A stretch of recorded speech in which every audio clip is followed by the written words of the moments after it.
Manhattan Bank has been serving the Gallatin Valley since 1905. Started by local farmers in order to help grow the agriculture industry, Manhattan Bank has since grown into a full-service bank serving the entire valley. With branches in Manhattan, Churchill, Three Forks, and Bozeman, you're never far from your local bank. As banks are consolidating and changing, Manhattan Bank sets themselves apart through consistency and a small-town banking feel. Come see why we have been in the Valley for well over 100 years. Stop by the new building in Bozeman, see Justin Skillman and Tyler Dosher for your business banking, and Brad Whitmer for your home loans. Go Cats. Member FDIC.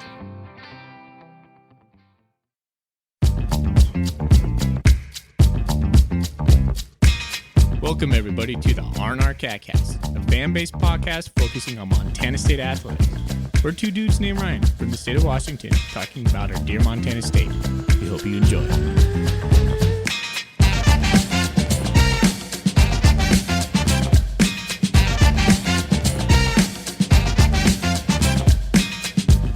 All right, welcome back, Bobcat fans. Thanks for joining us on another episode of the R&R Catcast.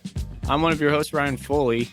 He's one of your hosts, Ryan Thornburg. We are the Ryans of the R&R, the Montana State affiliate of the Big Sky Podcast Network. We are a broadcast for the fans, by the fans, and we are your first listen. We should be your first listen for Bobcat Banter. We're lucky to be sponsored by Manhattan Bank, 4 banks in the Gallatin Valley. There for you. Man, Thorny, we are back from Portland. We're ready to talk the OSU game. How are you doing, buddy? Doing good, man. Yeah, like you said, we're back. I had a long travel weekend, or a travel day yesterday, but it feels good to be back in the swing of things. It feels good to be back on the podcast, doing our therapy here. We did record that one, our instant reaction show on a Saturday night. That was kind of a little bit therapeutic. Like, I was pretty sad about it, but I felt a little bit better after talking through it on the podcast a little bit, and I'm sure we'll feel better tonight. But overall, man, I'm doing pretty good. How you doing tonight? I'm not bad. I'm a little tired. I was pretty sleepy over the weekend. Didn't get great sleep being in a hotel room and whatnot. But my travel was pretty easy. Although I did a good deed. I had the very last row coming back on the plane, and I was like, man, I'm gonna get this, and it's not gonna be a seat. I'm gonna have an open seat next to me. The whole plane fills up, and I have an open seat, like what you want in a plane, right? And to the next row over, there's a larger guy sitting by himself, and then there was one lone guy coming down the aisle, a bigger dude, and he sits next to the guy so you got 2 large guys sitting in this small little row, and I look over and go, I know what to do. I just looked at them and I go, hey guys, I recognize this situation. You can have this one. And he goes, are you serious? I go, yeah. I mean, it was an hour flight. I could suck it up. And so even when I sat down, it was pretty crowded. Well, that was very nice of you. Yeah, there's nothing better than on a flight when it's done loading up and your seat's next to you is open. Like, yeah, I did it. I hit the jackpot. Yep. But nice. Did a solid. Yeah. I took a long drive back from Portland. I took the long way, which was stupid, but it was like a pretty drive up the Oregon side of the Columbia River. And then got stuck in traffic forever. I made some errors in judgment on trying to find a place to eat.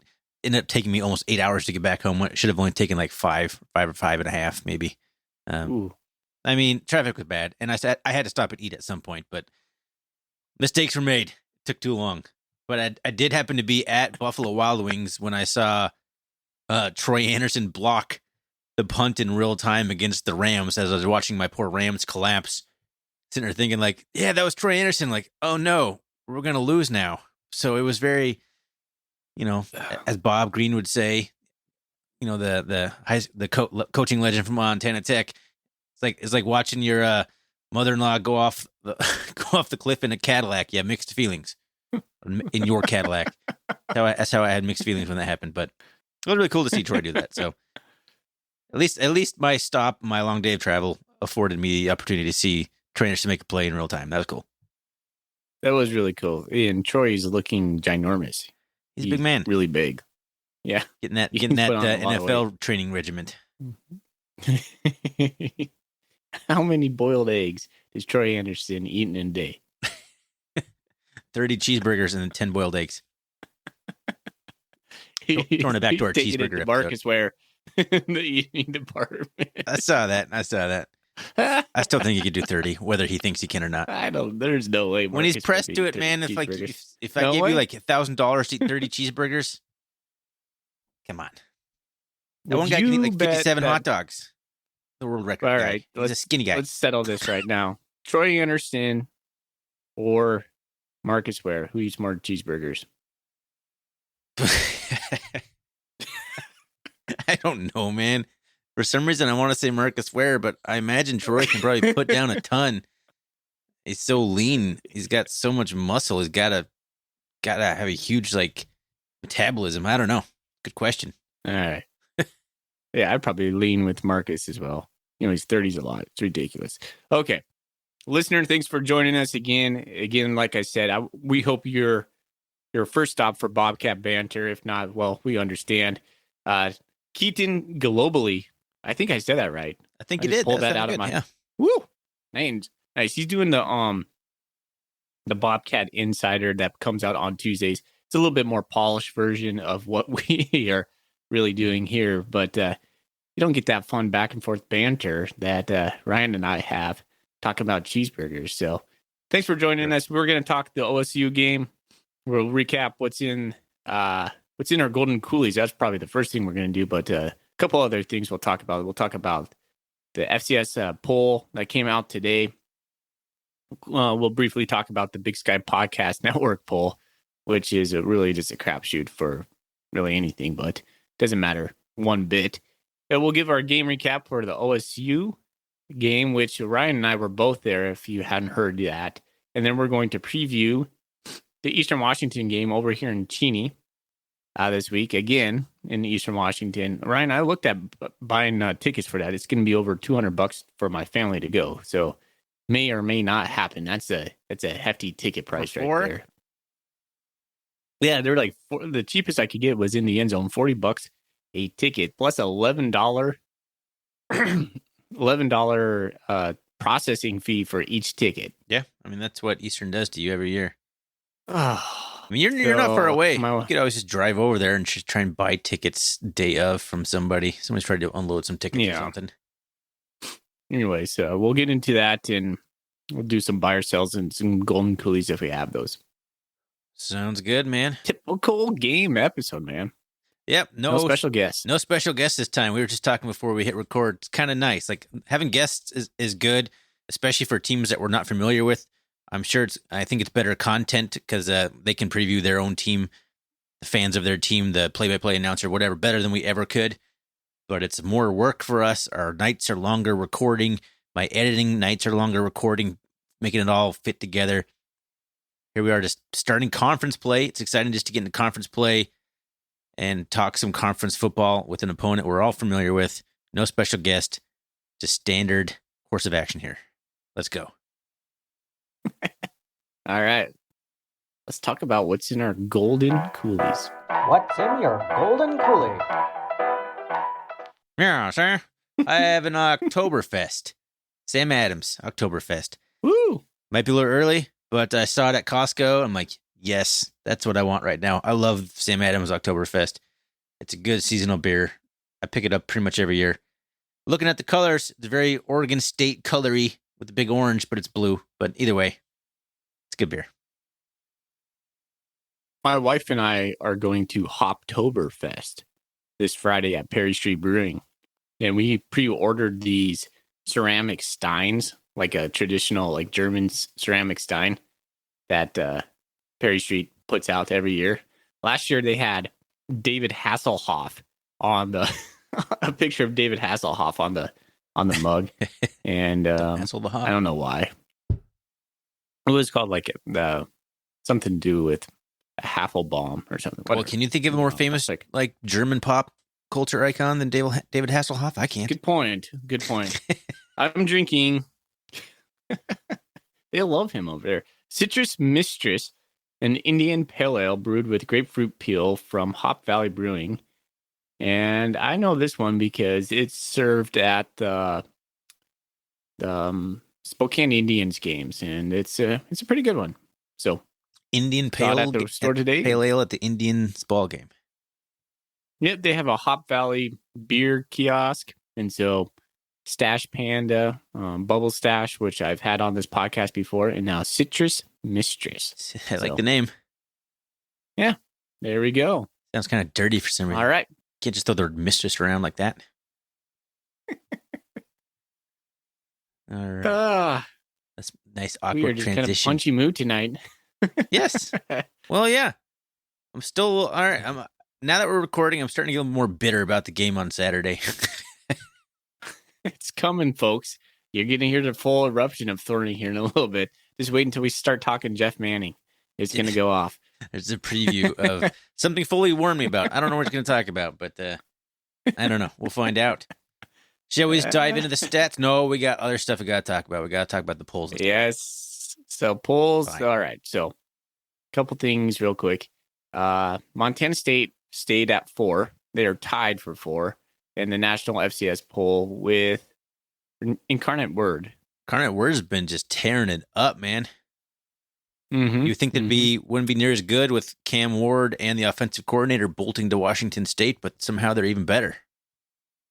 Yeah, Washington State's been doing good. Yes. Cam Ward's Also been doing really good over there. Sac State's up to number 7. Yeah, they had a good I don't win know if against they're Northern up or Iowa. down. Did they stay the same? I can't read it. They went No, up they were from number 8 to 7. In Eastern Washington, I believe they're 15 or 16. Let me click the link real quick. Yeah, I only snapshot of the top 10 on my little. Yeah. If you're looking at the So document. Eastern Washington, they were idle last week, and they moved down a spot from 14 to 15. Eastern's a tough one, and we're going to talk about them, but they got just waxed by Florida. Not Florida. They play Florida. They played They will Oregon. get waxed by Florida, too. Yeah. And so, I don't know. They're kind of in the similar position we are. Like, well, we just got our butts whooped against a Power 5 school, and now we play each other. So it'll be an interesting matchup for sure. We'll get into that. But first, we got to recap just some stuff on the OSU game. But before that, any injuries? I listened to the press conference today. Coach Vegan said pretty much they came out of there healthy. I don't know if he's telling the truth. I kind of think he's lying a little bit. I just have a sneaking suspicion there's some lingering stuff. Where does Brent Vegan ever given you reason to believe that he's lying about anything? Yeah, I don't know. I just think, well, I don't know. Just my gut telling me that. Okay. Fair enough. I mean, unless Foley's correct here and Vegan is blowing smoke up all of our collective tookuses, that was probably one of the best parts of the game as we came out healthy. Allegedly. Yeah. All right. But that was one of the bright spots. Okay. We're gonna skip the Bobcat or the Big Sky Podcast Network rankings. Yeah. I don't know. You were so down on that. Like, what's the point? Like every time we talk about it, all you do is crap all over it. So, like, what's the point of even talking about it? It's because you set it up to be this. many... You're like, here's the stupid thing that we do. We're gonna talk about it. It's stupid. Enjoy. Like, yeah, just don't even. Let's either take it off or be nice to it. Yeah, I think we should take it off. I think it's too biased of a poll.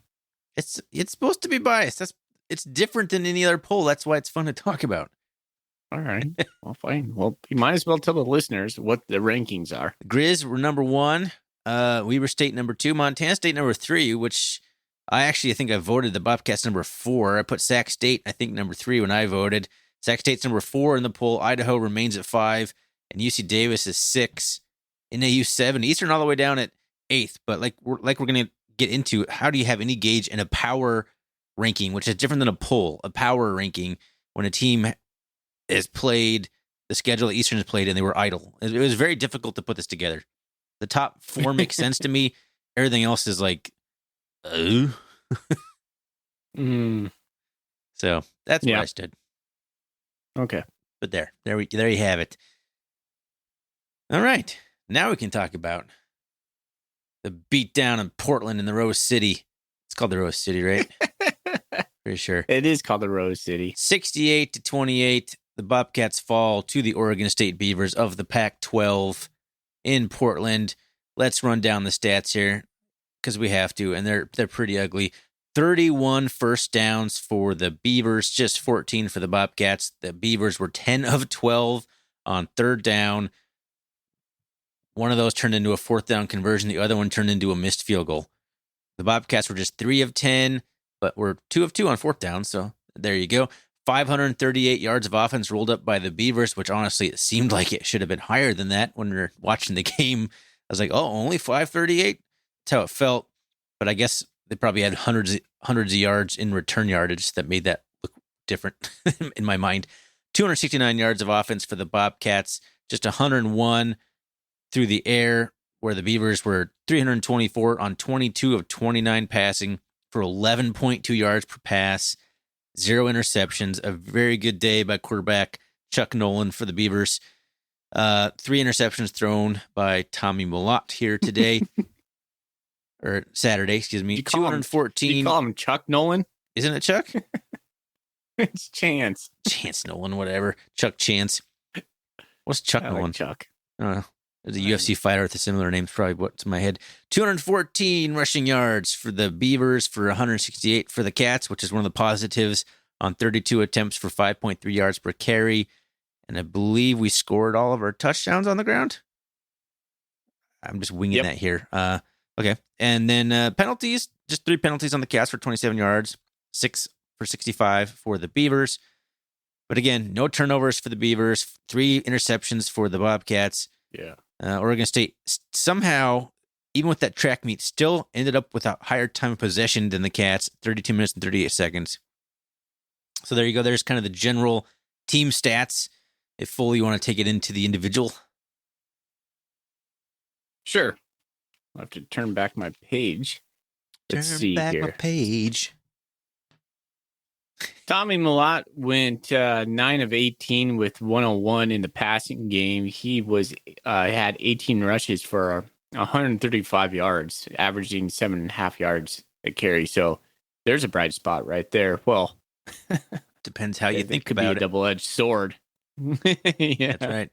As you said, it looks like we were running a high school offense at that point. Anyways, Chambers, 9 for 35, 3 touchdowns. Sean Chambers continues to be like a bull in a china closet down on the red zone. That guy is tough. He's a fantasy point machine. If there's a fantasy league for this, those are the guys you love. All they do is score touchdowns inside the 5-yard line.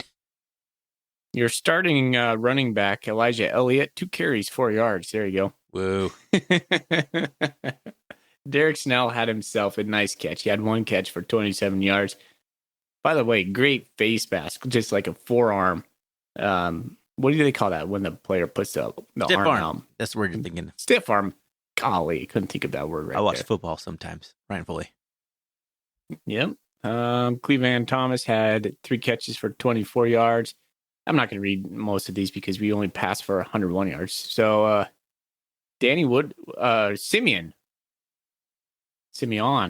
Woodard had 9 tackles. He led the team. 4 solo, 1 for a loss. And Danny Yu had 9 with 1 solo. So, I guess if there would be another bright spot, Marquis Johnson he had 5 punt returns or kickoff returns. There was no punts in this game for 190 yards. He almost had 200 yards in returns alone.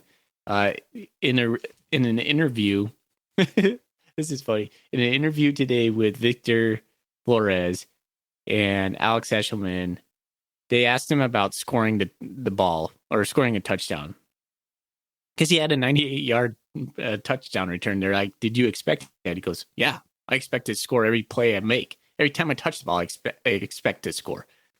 That was just like, it was very forthright. It was really funny to me.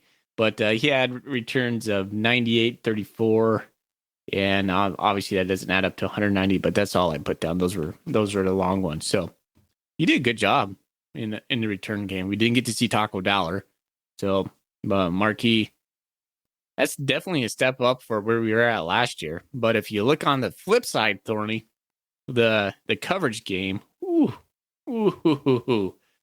that's the place where Montana State needs to figure something out, man. That third quarter was just the floodgates open, man. Like they had, it's like every time we kicked the ball, either kick off or punt, it's like, you. Somebody said they had like 198 return yards in the third quarter, and I could be wrong on that. That's some stat I read on Bobcat Nation, but it felt right. I mean, they only have 201 total return yards, according to the stats here. But yeah, Anthony Gould had a 80-yard touchdown, punt return. Silas Bolden had a 80-yard kickoff return that was miraculously chased down by Blake Glessner, the fastest kicker in the country, if you're listening to the broadcast, which was pretty funny. That was funny. Big kudos to Blake Glessner for chasing him down. That was great. But yeah, it's just one of those games where just things just started to snowball. And, that's just uncharacteristic for the Bobcat teams we've seen the last few years, is having kind of a meltdown in all phases a little bit. I guess the offense wasn't a complete meltdown, but the passing game, I would argue, probably was. The running game was about the only thing in this entire game that worked consistently and worked for all 4 quarters. Everything else was spotty, except for maybe the kickoff return game was also pretty good. That's about it. And I don't know where to go on this. Where should we even dive into this? Well, let's talk about the defense. All right. So Coach Vigen came out today in his press conference, and he was talking about how, in general, the defense needs to be more aggressive.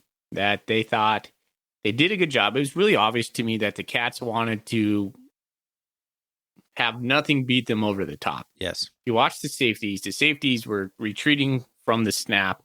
They weren't going to give up anything over the top. And then our linebackers were just not fast enough. We couldn't match their speed on their intermediate routes.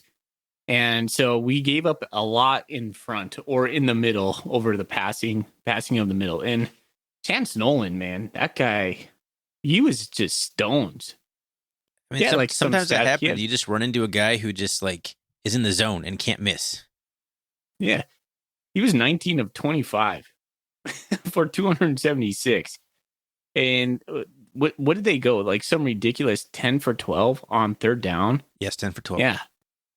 Yeah. And probably 4 of those were touchdowns, I would bet. So we gave up, I don't know. So the Bobcats played a mixture of zone coverage and soft man. It was killing us. We weren't able to get home with the front 4. And I think that's really what it comes down to. We weren't able to get enough pressure to put Chance Nolan off his game. And then our coverage scheme on the back end was allowing their speedy receivers to find holes because our safeties were playing too far back. And then our zone soft coverage / man coverage, just couldn't match it, man. So I don't know. It seemed like a bad defensive plan. You kept telling me this was like Jamie Marshall's 2015 defense. You probably said that 4 or 5 times at the game. I haven't felt that that's the worst defensive performance I've seen from the Cats in a long, long time. And it just felt like that. It's not like this. I don't know. It was like the Cats weren't in position. They looked slow. The tackling wasn't terrible. It wasn't great, but it wasn't, that was a huge problem in those Jamie Marshall type defenses where the tackling was also bad. Literally everything was bad. But I don't know. It's just chunk play after chunk play after chunk play. That's all it was all day long. We couldn't stop them. We got them in a third down multiple times, but it didn't matter because that was another one of those hallmark of those Jamie Marshall defenses where you get them into 3rd and 12 and then give up a 15-yard pass play over the middle. It was the parallels were just giving me nightmares, man. And I was not having a good time. I was very grumpy until that well into the 3rd quarter and the 4th quarter, and then the numbness takes you over, and it's like, whatever. you go through all the stages of denial by the end of the game because it's so ugly, it's so bad. But yeah, it just reminded me of that. And we had what especially reminded me of that too is I had seen flashes of that kind of stuff in the first 2 games that made me kind of nervous. And Yep. Oregon State just completely exploited all the stuff that had me kind of nervous after the McNeese State and the Morehead State games. And like, is this who we are now, or is this a blip on the radar? And that's the big question for me was this truly indicative of what the Bobcats are on defense right now under Willie Matt Garza and without basically Troy Anderson and Daniel Hardy and Chase Benson and to even a lesser degree, but still a degree, Trey Webb, 4 guys that are gone that were huge pieces of the defense last year. Is this the new Bobcat defense, or are we better than this? It's hard to say. It's almost as if our guys don't really know their roles quite yet. I think could see that. I think Troy just gave so many other guys freedom. He allowed Ty Okada to do so much more closer to the line because Troy was covering from in the back end. Also, if you think about Callahan too, Callahan more freedom to do what he was good at. And now we're asking these guys to play more coverage, and that's not what they're good at. And so I don't know if that's a scheme thing that we need to fix or adjusting some roles for some of the guys. Like, do you really want Ty Okada in coverage? I don't know. He's a really good guy. He's really good to me when he's stretching the guys sideline to sideline, and he's good at sniffing out the run. Nolan Askelson, to me, is probably our best linebacker in coverage. With our safeties bailing out, like if we were doing like a 1 high look or a 2 high look, they were just playing so far back. It was obvious they were respecting the speed from guys like Silas Bolden and Anthony Gold. He had like himself a day. Holy cow. I don't know, man. We're not aggressive. Like that's what Coach Vegan kept coming back to today. He goes, it was part our scheme, but part of it is we just aren't as aggressive as we need to be. And Coach Vegan never really is really critical. You know how even kill he is. He never really says we're that bad. But if you listen to enough Coach Vegan, you can kind of pick up when he's not pleased with something in the media. And right now, I don't think he's pretty happy with the defense. No, well, he shouldn't be. Like there should be, as he said, like they should be owning it. And he thinks the team did that, but you still have to make steps to correct it. And to your point about Ty Okada is best when he knows where he's going. He can go somewhere 100 miles per hour, but he doesn't look like he knows where he's supposed to be right now. And that's kind of, I think, the tail of the tape for almost everybody, except for the defensive line, who's, that's a little bit more simple in some ways. But I just feel like the linebackers in the secondary aren't on the same page. They don't know their assignments yet. And like you said, maybe they just don't know their roles in this new scheme or in this new post Troy Anderson world. They don't know exactly what they're supposed to be doing. And you had mentioned before we started recording, Vegan maybe criticized or pointed out there's no real vocal leaders. Could you speak to that? Yeah. Well, you just mentioned that, we vacated this ton of talent that you just talked about. And now we're looking for guys to step up. He clearly mentioned Ty Okada and Callahan O'Reilly as guys, but there needs to be guys on the back end as well. We're talking Jeff Manning, and Reddy Short. Yeah, Reddy Short. I was thinking Short was his first name, and I was like, that would be a stupid first name. Feels like Manning was a better last year at being able to be that guy. Like he played more free. He's more hesitant this year. Like we need him to be more supportive in the run game. And that's what I was kind of thinking. Like go back to the beginning of the episode where you talked to me about, hey, is there any injuries? And I think he is, I said, I think Vegan might be kind of blowing some smoke there. I think Manning might have an injury. That's just totally speculation. Listener, just let it know. I have not heard anything about that. Where that comes from me is, I think it was maybe the second to last touchdown. Oregon State ran a sweep to the right, and Jeff Manning basically made a business decision when he could have tackled the guy and just gave him a little push. it was clearly not an effort thing. And I watched Manning trot back to the sideline, and Coach Vegan met him and put his hand on his shoulder. Now I'm sitting across the field, so I don't know. I couldn't see, but Coach Vegan had his hand on his shoulder pad leaning into his face and just talking to him. And I just looked at you, Thorny, and I said, man, Vegan's probably ripping him right now because there was no effort on that. And if you start watching Manning, like I went back and I watched the replay of the game, he wasn't giving effort at all on a lot of those plays. Like he would just sit there and he'd let the people do the tackling. I'm like, man, he's not even engaging in the pile. He's not he's not even jumping on the pile like most safeties would. So he's making some sort of decision to limit his contact. And so when Vegan was talking to him, I sat there and watched it for a while, and then he kind of reached for his collarbone or some sort of shoulder or something like that. It looked like he was in some sort of pain, and then he took off his helmet, and then he never came back into the game. So it's purely speculation on my part, but Jeff Manning is a guy that he needs to be more vocal. He actually said that last week in an interview, and we just need him to be more physical. But if he's hurt, then he needs to be out there, because the guys like Tyson Pottinger, did you see that hit Pottinger put on that dude like late in the game? So was that Pottinger, or the announcer said it was Jake DeAgostino? Oh, No, well, I think Pottinger Pottinger's had a number hit too. 20, and then number Pottinger 28. had a hit on the sideline on Bolden, and DeAgostino popped had the that ball hit loose, too. right? DeAgostino popped the ball loose. Yeah, there was a couple of good hits by those guys. So, yeah, I mean, they're obviously probably not going to know the schemes, or they don't have things locked down, but they're hungry and they're playing fast. And when they're out there, they're flying around making plays. So, the safety room has to get better. I thought Reddy Short actually had a better game than he did previous games, but he still got a ways to go.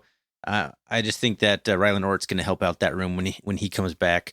Three guys, and whichever two rise to the top there, I think will be a better situation than we're in now. Because Jeff Manning kind of had this last year too. There was the South Dakota State game where he made a complete business decision to not even touch Tucker Kraft, which, let's be honest, who can blame him for that one? But I think it was a situation too where it came out that he was actually a little dinged up last year too, and it's kind of the same thing. If I remember correctly, I think that was a very similar situation where he called him out on something. It came out later that he's nursing something, and that maybe that's why he didn't. I don't know, but we'll see. But we need more out of him, because he's the senior. He played a lot of football. He needs to be the vocal leader out there, and he needs to be putting in the effort so other guys can follow suit. I wrote a buy or sell, Thorny, and this is going to be a tough one for you. Buy or sell, our defense is in trouble. I'm going to sell that. I think it's too small of a sample size, but, oh man, it's making me nervous. See, I would buy it. I think the writing's kind of on the wall, unless there is that kind of leadership that starts to step up. And my second buy or sell then was buy or sell Willie Mack. I will buy it, I guess, for the same exact reason, where the sample size is too small. I can't sell a guy 3 games into his play calling career. I'm going to sell him. You're selling the defense, and right now you're selling our defensive coordinator after 3 games, one of them against a team that very well could be a top 25 FBS team in 2 weeks. Yeah, it's an emotional like sell. Like, sure, I totally could eat my shorts on this later on. Who knows? But haven't been impressed, man. I want us to be more aggressive. I kept wondering during the game, why aren't we sending more pressure? Like, what did we have to lose at that point? And I don't know. Our defense is a little bit. It's in trouble, man. I think guys just need to know their roles a little bit better. Like, I don't know. I thought we would have had this figured out. I thought that would have been an emphasis coming into the season. Okay, Troy's gone. Like, we mentioned that. Like, we're not going to try to replace Troy, but how do we fill those roles? And I don't know if we are, to the best of our ability. That kind of begs the question then about this entire game in general. How much emphasis or how much stock do you put in this game, this Oregon State game? Because I thought we looked not better a against lot. Morehead State than we did against McNeese State. And that's obviously because we have better athletes, but I thought we looked better assignment and scheme sound and all, like in every way you could look better. And then we get boat raced by Oregon State. So how much stock do you place in a Pac-12 team that, Oregon State, by all accounts, is looking like they're going to be a pretty good team this year? I think, like I said, I don't think you put a lot in it, but it did expose some tendencies that you mentioned already. There's those passes over the middle that we were seeing shades of on Morehead State and McNeese State that, and they just killed us on that kind of stuff. So I think the Oregon State, like, put the score off the scoreboard. I think they exposed some of our weaknesses in our program right now. Sure. The real question is, can any other FCS team match what Oregon State was able to do? Like, that is by far one of the best offensive lines I think I've seen the Bobcats play in the last few years. Those guys are legit. We did blitz probably more than you think.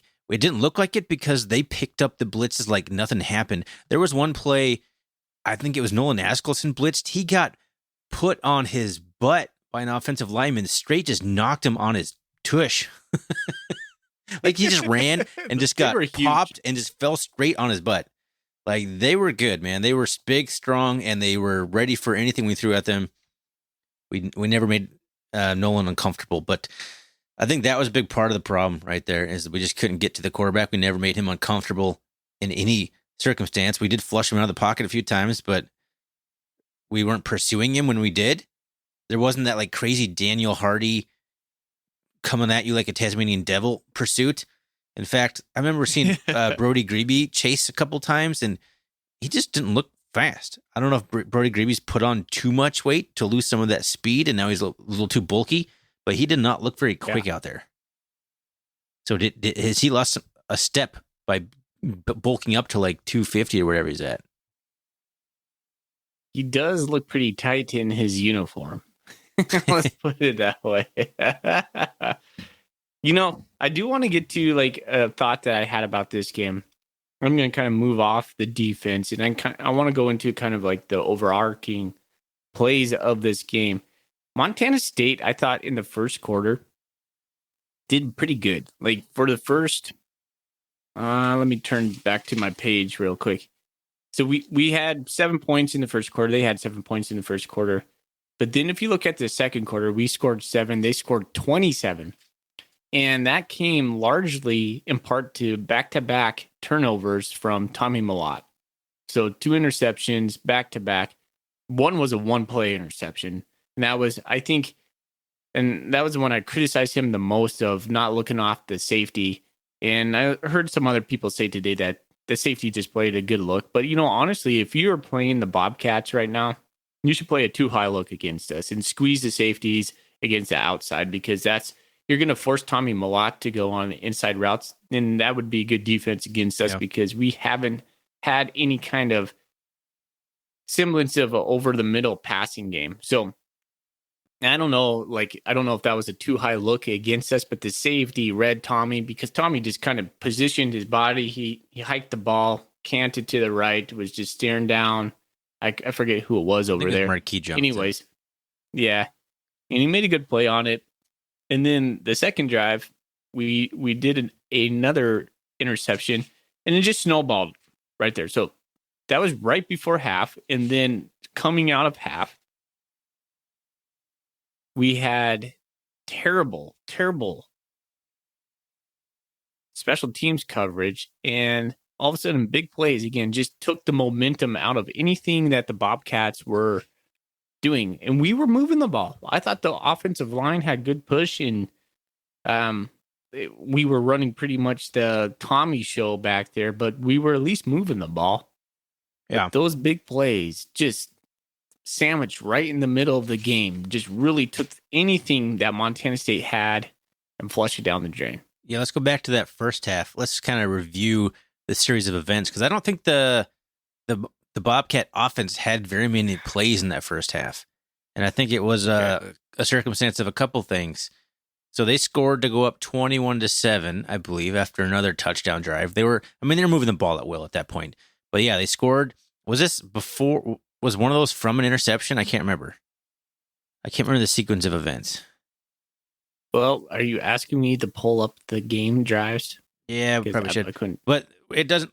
It doesn't really matter the order. It was one way or the other. Either Tommy threw an interception and then they scored. It was like the one play, like you said, the one play drive where he threw an interception on the first play of the drive, and then Oregon State scored, and then Marquise Johnson returns a kickoff for a touchdown. So the defense got no break between those two right. incidents. Like there were one was after another. It doesn't matter which one was which. The point is the defense had zero break, and that I think was one of the things that kind of broke the back of the defense a little bit. Like they never got off the field in that, especially in that second quarter. Yeah. They just couldn't because we had Malott threw back-to-back interceptions, and we had the special teams touchdown, which is great, but then the defense is right back on the field, and it tested our depth real well. But yeah, those are big plays, and then kind of the dam broke in the third quarter.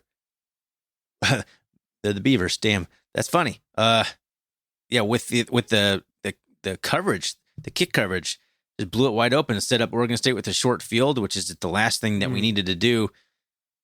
Like you said, the offense was moving the ball. If we could have sustained drives, not turned the ball over 3 times, I mean, it could have been a different outcome. It could have been at least a competitive outcome.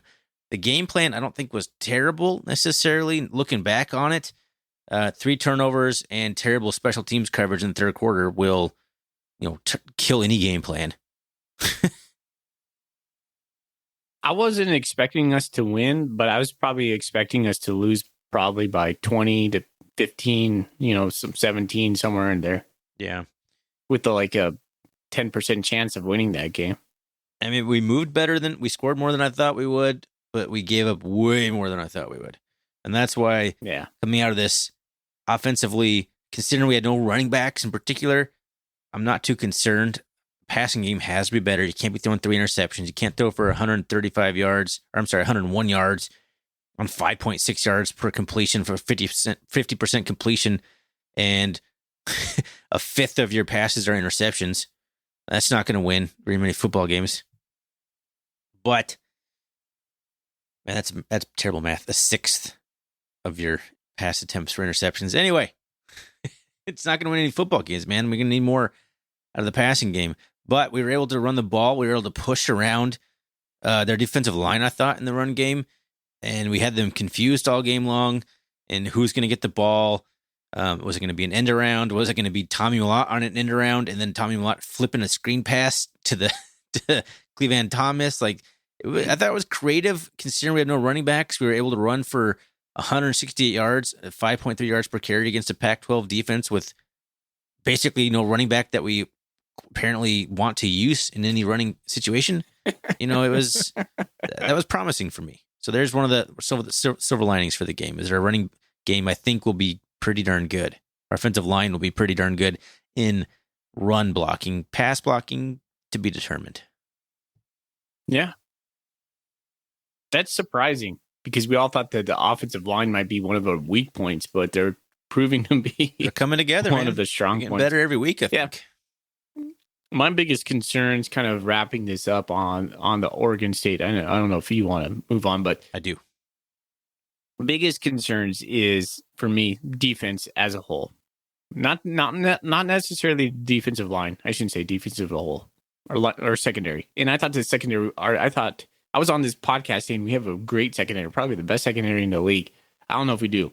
I might have been dead wrong on that. It just seems like they were just kind of lackluster. Vegan called them out without calling them out today. And then special teams. We got to get special teams fixed, man.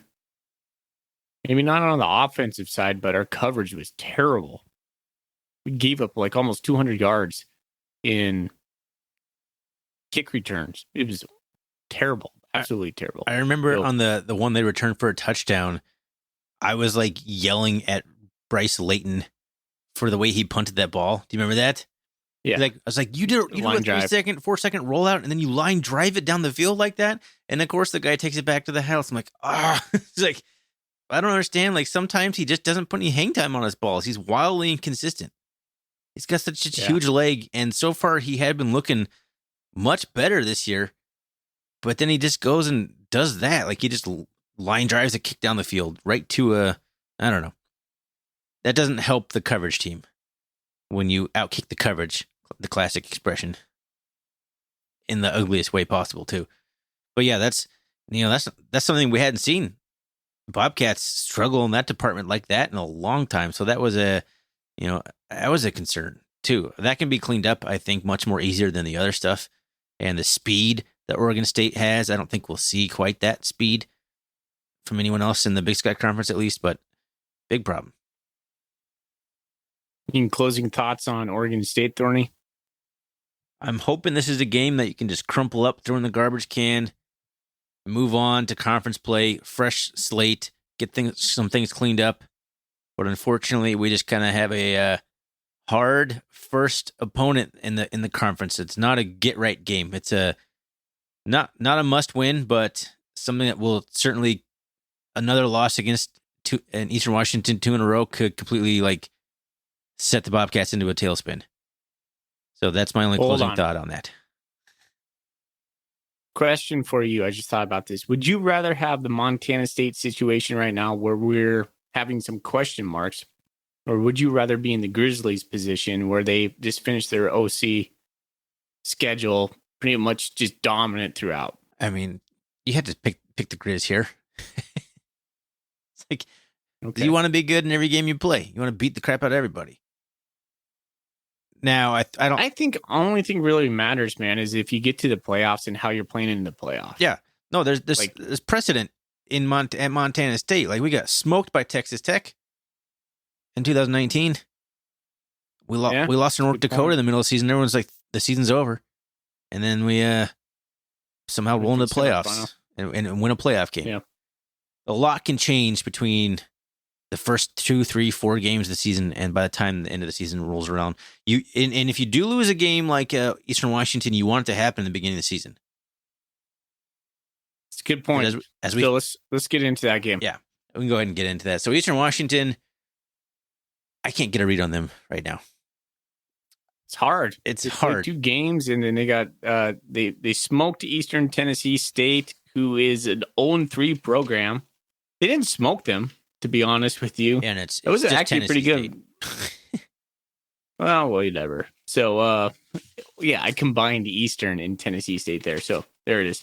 They had a win 36-29 over Tennessee State. And, I mean, the talking point on that was, okay, Eric Berrier, he's not there anymore. Gunnar Talkington, a 6-year senior, a guy who played in a national championship game win. But, man, Tennessee State has, like you said, they're 0-3 now.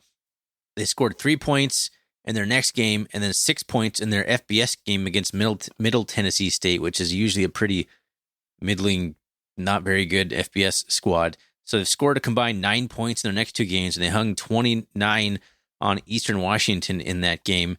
And, the stats in that game, I wish I had it up there, but the running back for Tennessee State ran for like 207 yards or something like that. Like, Tennessee State ran all over them.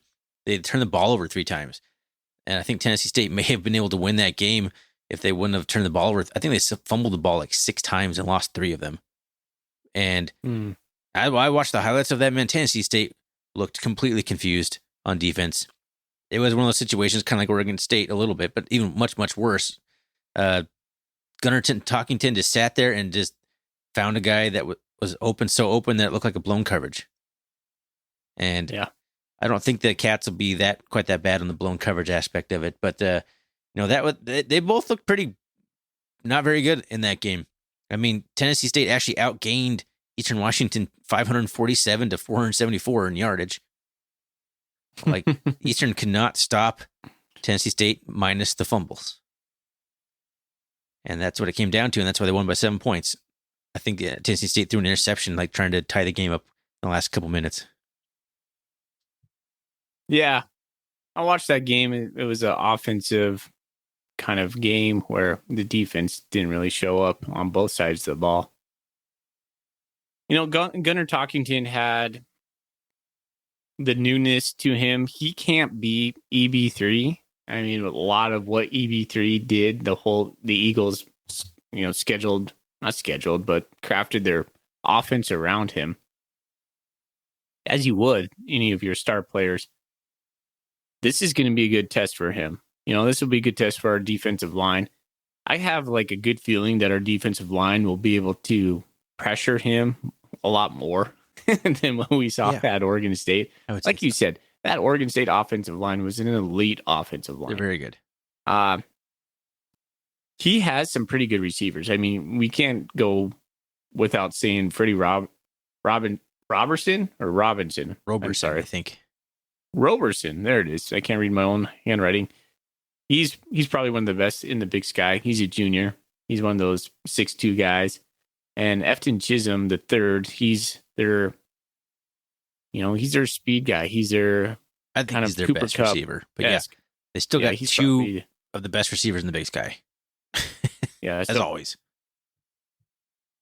That's what Eastern does. Eastern, that's kind of their identity. They don't deviate from that. So we'll see. To me, I think this rests more on our offense. What do you think, Ryan? Like, is that the matchup you're looking at?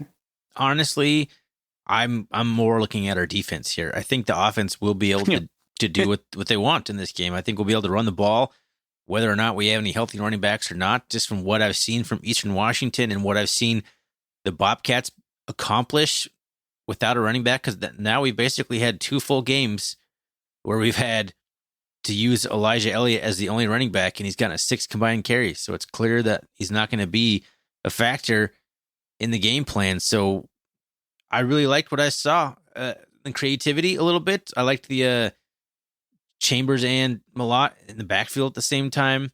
We got speed at the wide receiver to keep defenses honest as we test the edges, and then we hit them up the middle with a 6'3", 240-pound quarterback who can run faster than pretty much any linebacker in the conference. It's like, I don't know. I'm feeling good that we're going to be able to move the ball. If we can take care of the ball, I think the offense is going to score a decent amount of points in this game. I don't know how much we can slow down Eastern's passing attack. I think we'll get to the quarterback more than we did against Oregon State, but is it going to be enough to cause some errant throws, to cause some incompletions, or is it just going to be flushing him out of the pocket and he scrambles for 8 yards? That's the tough one. So that's always we're tracking the receivers. That's where Eastern Washington has made their hay against us in years past. I think back to the Prukop era, and man, how many times did I watch? Who was it during Prukop? Was it EB3 back then? Still, no, it was Vernon Adams. Yeah, Vernon Adams. There it is. Yeah, big play VA. So big play VA. Aaron Best has such a good record. He's 47-17 over 5 seasons. And we're playing on the red turf again.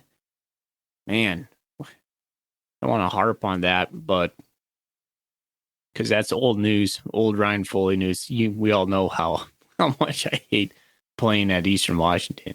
So the other thing that makes me optimistic, I guess, maybe the only thing that makes me optimistic on the defensive side, Eastern has not found a running game yet. They were not able to find it against Tennessee State.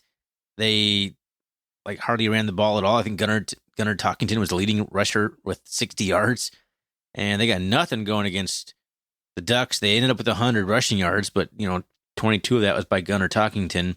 And the other guy was Micah Smith, who had 7 carries for 27 yards. They rushed for 3.6 yards per carry, and Gunnar Talkington had a 22-yarder that was basically 25% of those yards. They haven't found a rushing game, and I don't know if they can't get the running game going against the Cats. I mean, sure, they'll be able to pass.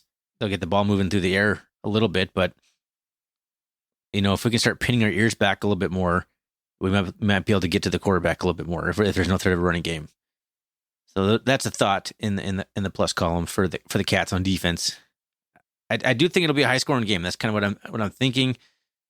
But if I have more faith in the Bobcat defense to shut down Eastern Washington's, or at least hold them enough to win, than I do in Eastern Washington's defense to slow down the crazy rushing attack we got going right now.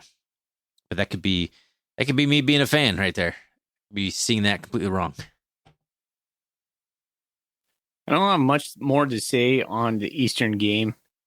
I think you're right, Ryan. And it's a big game for us. because I'm looking at our schedule after that, and I can probably pencil in 4 more wins and a couple losses in there. I would say, so that would probably put us at 6 right now. So if we're toying with wins, if worst case scenario, if we could only get 4 more wins after this game, if we lose, that would only put us at 6 wins, and that's a bubble right there.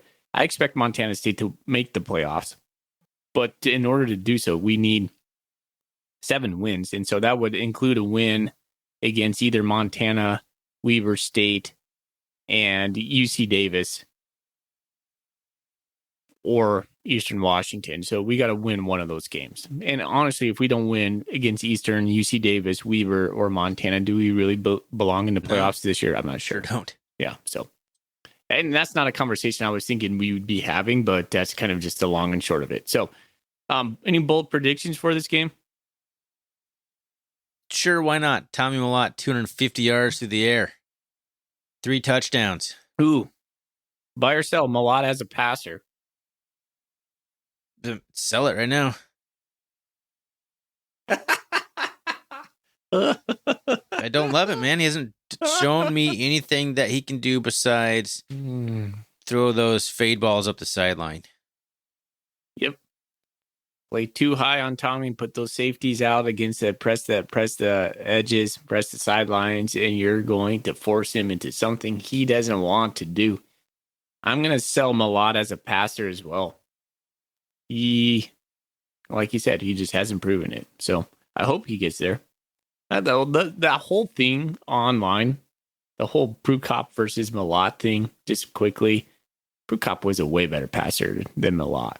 Yeah, I think people are misremembering how good he was. Like, I know, yes. So somebody had some valid points about Prukop had a lot of his numbers in garbage time when they were down by 3 scores, and then he tried to make him come back. And sometimes he almost did lead them to a comeback. But he could throw a lot more balls. He had a lot more velocity on his balls. He had a way bigger arm. He was more comfortable in the pocket. He could keep his eyes downfield while he was scrambling in the pocket.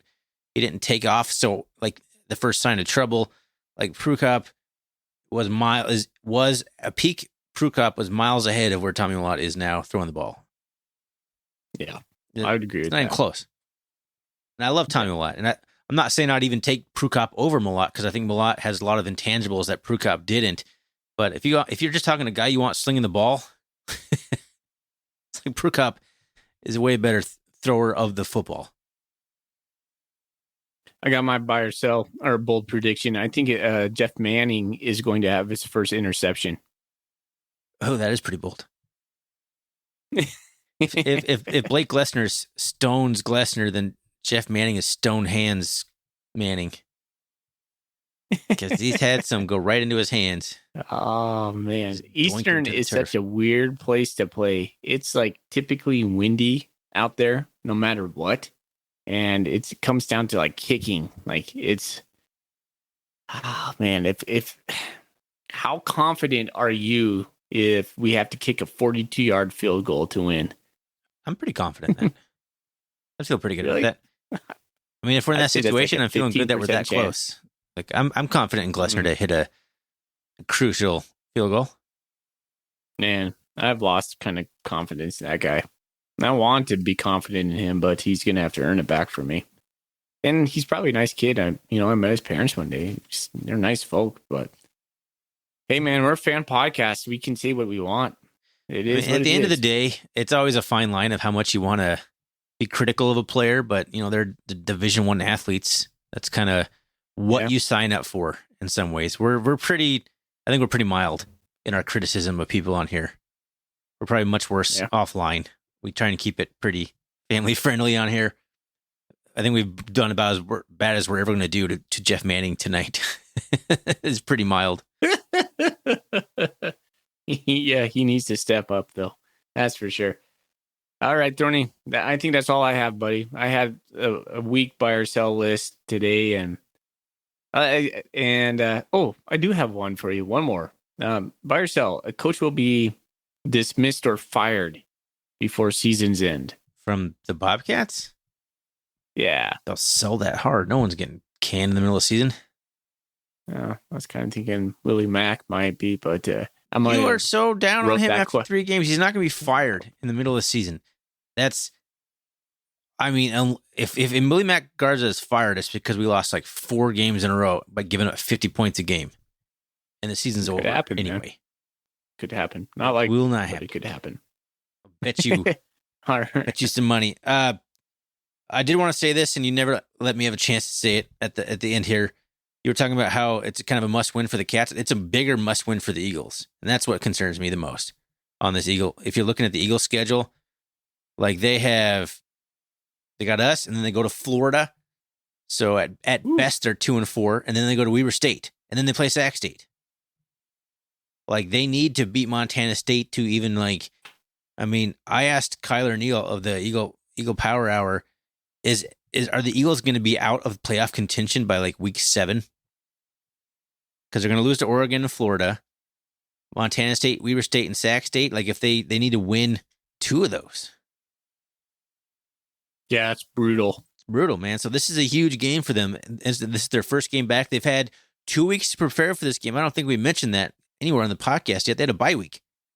So they've been sitting there having all this time to figure out exactly what they're going to do against the Bobcats. Now, I still feel like teams aren't going to know how to attack our offense because it's been different game plan every single. Like, how do you attack an offense that doesn't have a running back but still is running the ball and still has the threat of throwing the ball? I wouldn't want to try and scheme up the Bobcats right now. As weird of an offense as it looks, it's been effective. And it's caught every defense we've played off guard pretty badly. And honestly, like Oregon State had some serious speed on defense. Tommy Mellott turned some of those 9, 10, 11-yard runs against Oregon State into 40, 50-yard runs against Eastern Washington. So, yeah, it's a must-win for Eastern, man. It's a huge game for them. They're going to be fired up. They've had 2 weeks to prepare for it. I'm still liking the Bobcats in this one. We'll see. Both teams are going to really see where they are. They both have had really weird out-of-conference schedules right now. And that's my final thoughts on the Bobcats going back to Cheney for like the 13th time in the last 14 times we played them. I don't know, something like that. Feels like that. Feels like it. Sick of it. I hope you go. Hope you're there. But like we said after Portland, man, like we're tired of going to these games together, and we just witnessed blowouts. Seems to be kind of what we do. Yeah, it's like we make these big travel plans, we do these big events, spend this money, and then we like watch the Bobcats get smoked on the road. Such typical Bobcat fashion too. Yeah. Like when we lose, we go down in flames, man. We really do. It's Bobcat style at this point. I hate it. It's what we do. I hate it. So I feel better. All right, let's get out of here. Losing to Eastern, if we lose by like 49-44, and like we're going for it, and we like fail a touchdown conversion in the last second. Like I would feel better about that. Like this, just we don't even get that in Bobcat Nation. Nope. So alrighty, basketball or football, man. All right. Thanks for listening. Not a fun game to recap, but hey, the season's just starting. Conference play is just starting. Lots to be optimistic about. Let's turn it around. Again, thanks for listening. You can find us on the web, rrcatcast.com. You can always find us on Twitter at rrcatcast. You can find us on Instagram at rrcatcast. Shout out to Foley, who's doing a phenomenal job of running the Instagram account at the moment. Thanks again to Manhattan Bank for being our new sponsor for the 2022-2023 athletic year. We appreciate that. You guys should check them out. They do good business down in the Gallatin Valley. And Foley, let's get out of here. Go Cats. Go Cats. Go Cats.